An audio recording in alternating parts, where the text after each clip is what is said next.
Yeah, The last time we spoke, you were really drunk. The not last time we only spoke on film. not only me, man. You too.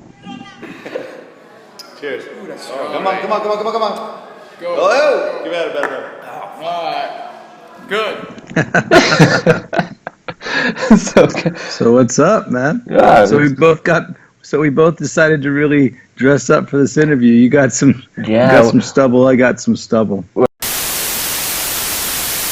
So when we see guitarists releasing solo albums, right? Most of times I see more something like instrumental, you know. But what you did is totally different, man. You know, there are songs powered by the guitar, but at the same time really rock and roll, and it's fantastic. Did I you? call this I Uh, call this a guitar-driven album. That's the way I'm yeah. promoting it. I laid more guitars down on this album probably than any other album I've ever Mm-hmm. been a part of. More guitar tracks, but at the same time, I love quick, melodic, and hopefully memorable songs. So I Yeah. tried to keep the songs like around 3.5 minutes, See. but put a guitar solo in each and every song. Yeah. So that's what we did. I want some answers, 'cause you wanna run. I need to shut this whole thing down, just to know that it's over and done.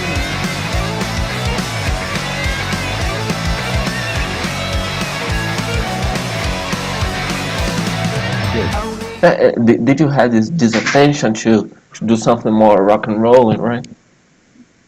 Well, I had the idea that I wanted the producers actually really persuaded me to concentrate on the guitar. Mm-hmm. But within that guitar and putting a lot of guitar tracks on the album, I wanted to show people my sort of personal types of styles that I like to Yeah. listen to, and that's basically what you're listening to. You have 10 songs, but they cover a pretty broad spectrum of rock and roll. Because I always consider punk rock to be rock and roll. I consider alternative rock to be rock and roll. Whether it's heavy guitar riff rock or indie. Everything should be under the umbrella of rock and roll. Mm-hmm. Yeah, great. And one of the highlights for me on the album was Rob Zander. Uh, That's a big highlight because you know that it's such a big highlight. Rob Zombie's not even on the album. Rob, Maybe next album, you never know. oh, of course, Rob Zander singing with you, California Man. I know you are a Cheap Trick hardcore fan, man.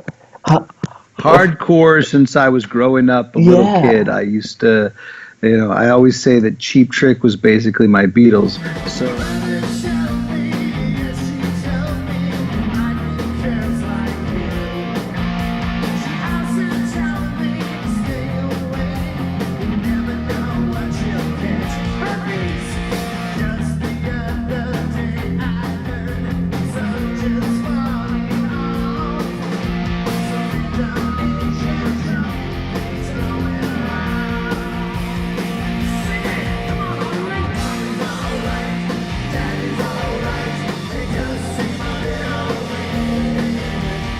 my Beatles. So the idea of having Robin Zander on the album was, it didn't even really connect for me that it would actually happen. But you know what? Good things happen when you ask people. Yeah. And you know people who know people.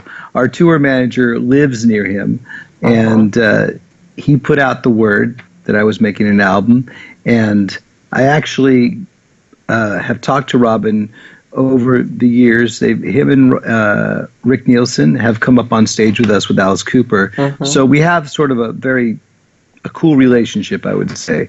It's one of those relationships where whenever one of the bands is in town, we usually come to see the other band, and we always get those guys up on stage when we can, and they always kill it and knock it out of the park. So it was a really cool thing to have Robin on the album. Yeah, how was for you, man? You know, I know he's an idol for you. How was for you realize that your idol was singing on your record, man?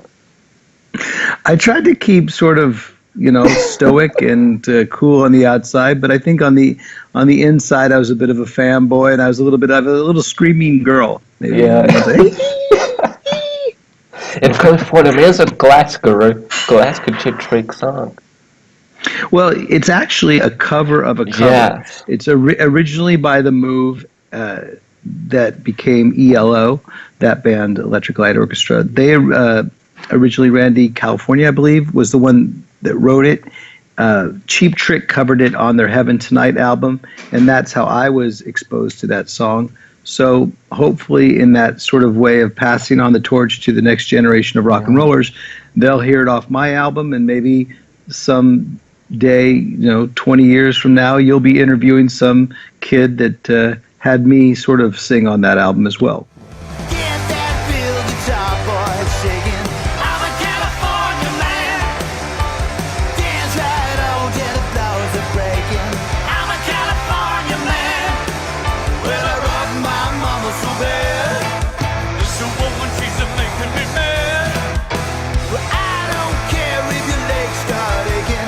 I'm a California man. Great. I'll come in and I'll sing on California, man. How about that? Well, and when I heard the album, of course, beyond the name, I knew that it was a Ryan Roxie guitar, a Ryan Roxie thing. It's a very unique style, and which is great. Well, I appreciate you. I appreciate you being able to pick that out. I mean, it's always been one of my goals, if you will, to try and have your own voice with a guitar. Exactly. Whenever I do guitar clinics, whenever I do any sort of appearance where I'm talking about how to play guitar, what inspires me to play guitar, I always say it's really important to write a solo that sounds like you're singing or telling a story with the guitar. If you can write a little story that helps out a song within your solo section, then you're really onto something as far as writing a guitar solo and getting your true tone out there. I always say that there's a million guitars and a million different amps and a million different effects that can make the guitar sound a certain way. But to make a guitar sing and to make a guitar feel, that's your head and your heart telling your hand what to do. Of course. The decision of making an album, a solo album, was something new, or it was an idea who was developing through the years? I've put a lot of music out over the years, whether under band names and closely related to my own name. Obviously, Roxie 77. I have a few albums out with that, as well as Dad's Porno Mag, and then I've been associated with other bands as well.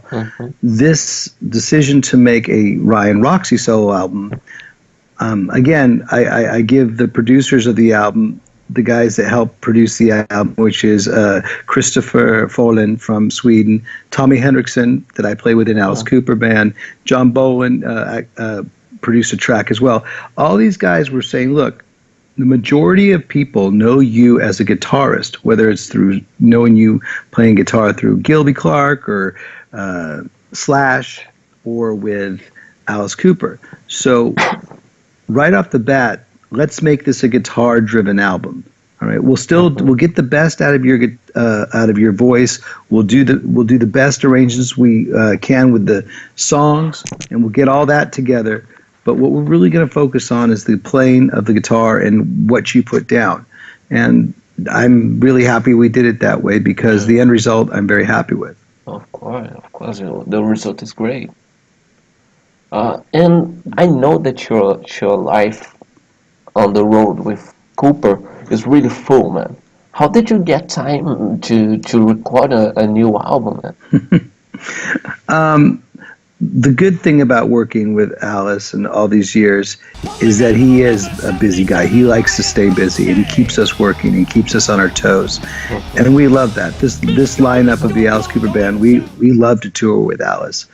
There are days off, and usually when there's a lot of days off, and I live in Stockholm, Sweden, on the time off.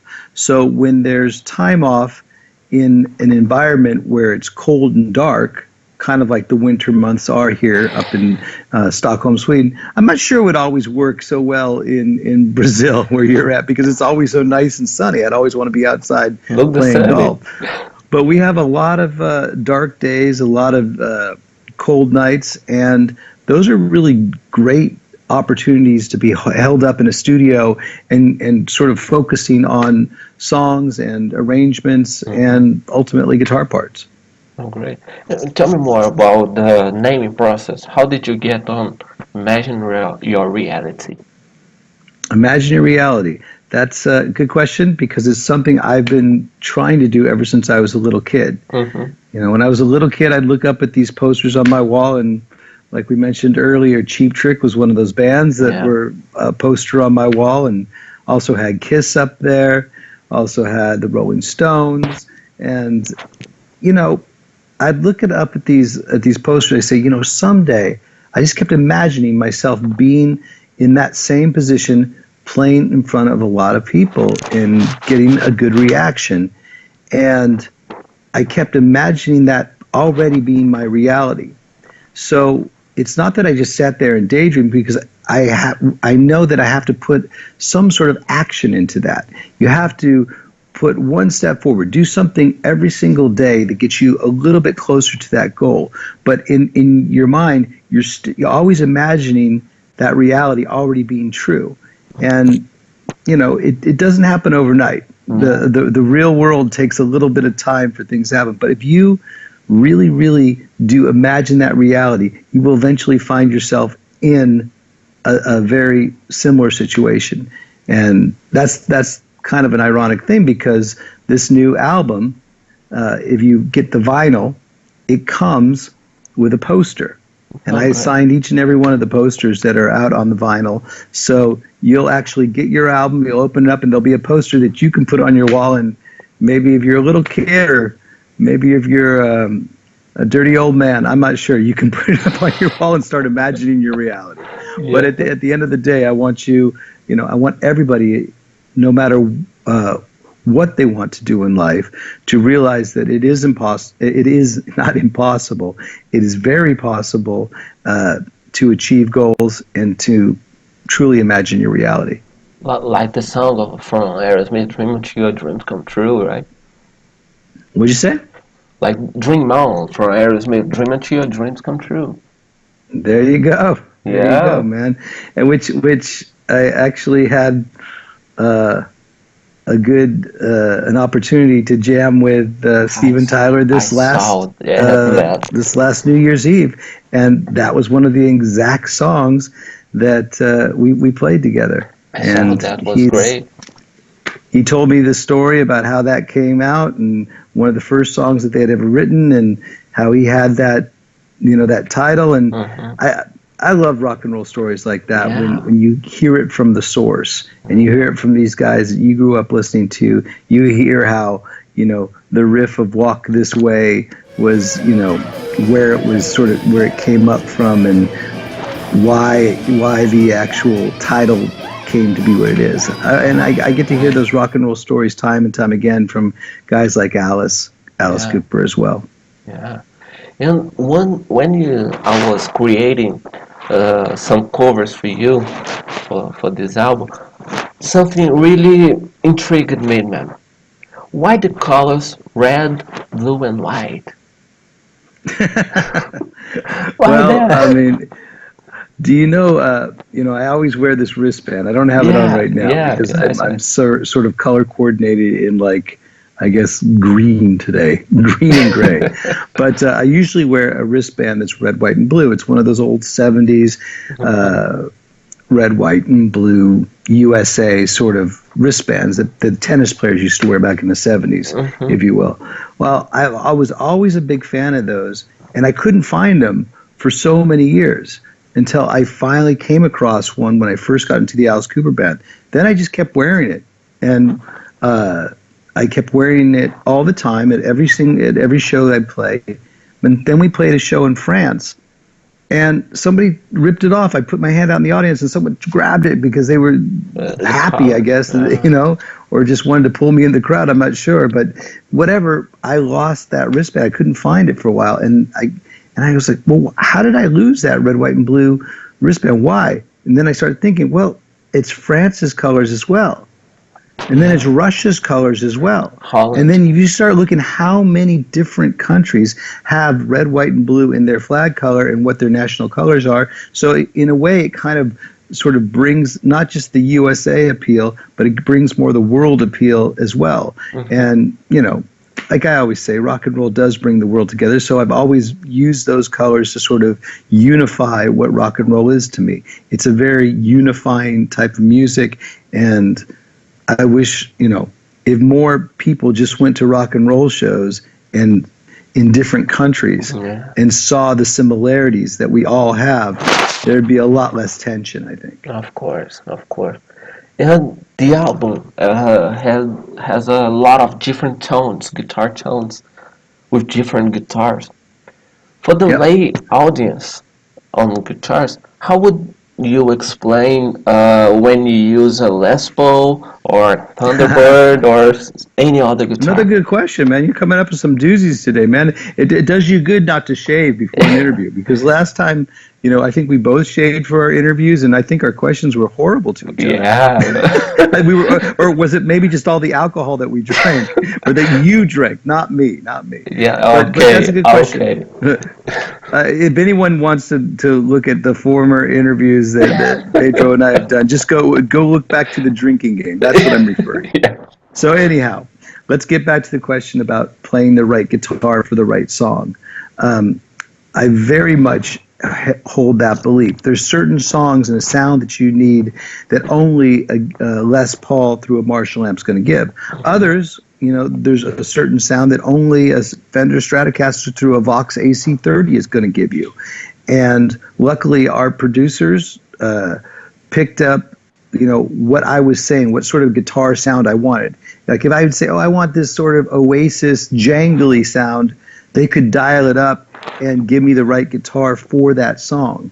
And I think ultimately you play the guitar and the amp sound, you use the amp sound that will give you the vibe of what you're going for the song. Mm-hmm. Great question. And then we talk about vinyl, but we see that you are exploring a lot the social media things, to release the songs and the album. Yeah. It's weird for us who came from a physical generation, right, man? How do you deal with that, man? Well, we call it this tangible factor. Everybody wants to hold something, I think. That's my experience was when I was listening to albums when I was a kid. I wanted to grab onto the album cover, read, cover to cover the lyrics and everything. But there is a way to do that if you can put yourself in the right headspace and go to the right social media sites that we're trying to promote on this album. Uh-huh. Because not only is the album going to be available in a digital capacity on sites like my Bandcamp site that will have the lyrics so that you can read along with it right away, there's also going to be other sites that you can obviously get the CD through Cargo Records UK, or you can get the vinyl through Bellyache Records, and they're offering these tangible products so that you actually can go back to the real experience of reading along with the lyrics. And one thing is for certain is that I will have lyrics and lyric sheets available for each and every song. I've taken it one step further is with that guitar, the guitar company that I work with called playalongmusic.com, their online videos. I've actually made a point to take all 10 songs and do a play along video, a virtual playback video where I'm playing this song, and if someone wants to learn the song on guitar on that album, on this whole Imaginary Reality album, they just go onto that site and they dial up what song they want to learn, and they can sort of have that experience as well. So that's a way that the internet sort of helps with that experience of really getting into an album. Yeah, yeah. You know, talking about Brazil, I spent some really good times with you here. Tell for the people who are watching us, beyond the stage, what are the memories that do you have from here, or do you have any memories? I have recollection. I didn't drink that much, but I can only say is that because it was my first time of playing Brazil, and all the things that people had sort of said, oh, you're going to love Brazilian crowds, you're going to think they're so passionate. Everything that was said, it was more.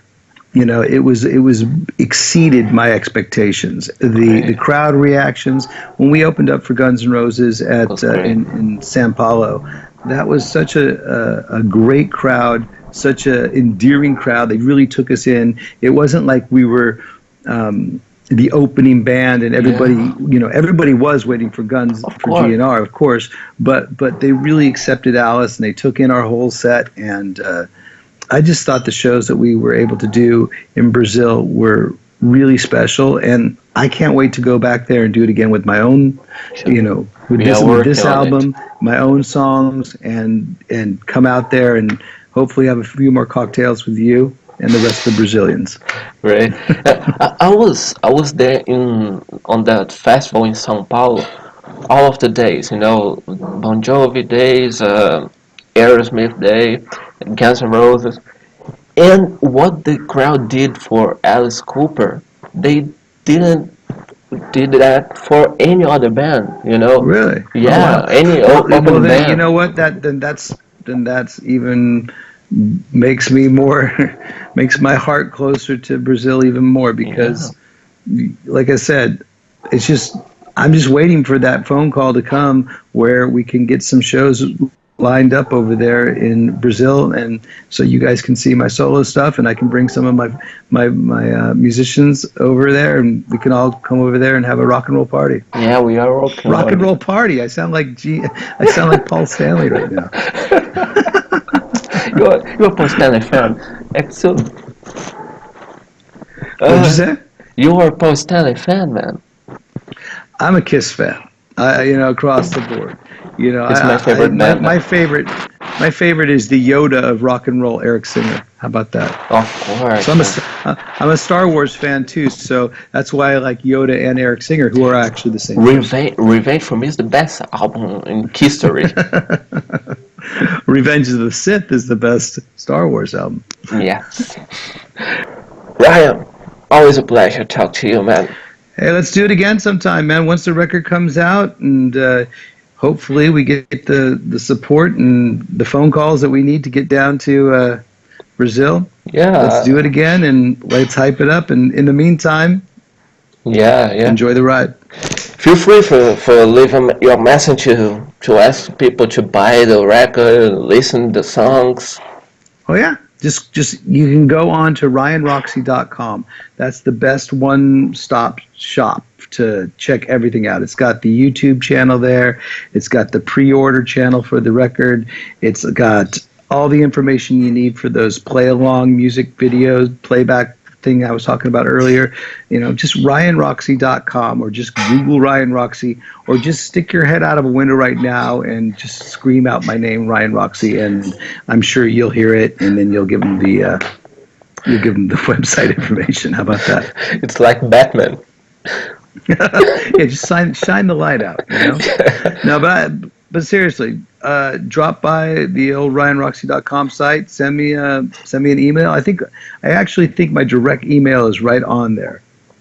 Yeah. And whatever social media you choose, I know that everybody has a different one. Younger kids, they're all into the Snapchat. Older kids are into Instagram. All us old fogies are Facebook, and some people even use WhatsApp still. Huh? But I think all those links are on our are on our website. So check it out. Okay, man.